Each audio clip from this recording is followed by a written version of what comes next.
Add cart. Marka aad iibsanayso wax ka badan hal shay, waxaad ku ridan kartaa salada adeega ama cart.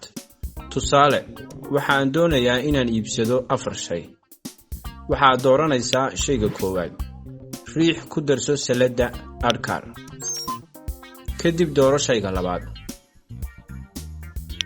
Ku darso salada.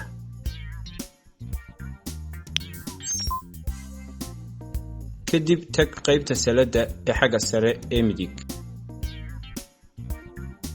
Waxaad ka arkaysaa alaabihii aad salada ku darsatay. Si fudud ayaad uga saari kartaa uguna darsan kartaa shayga doonto. Sidoo kale mid ka mid ah tirada waad badsan kartaa.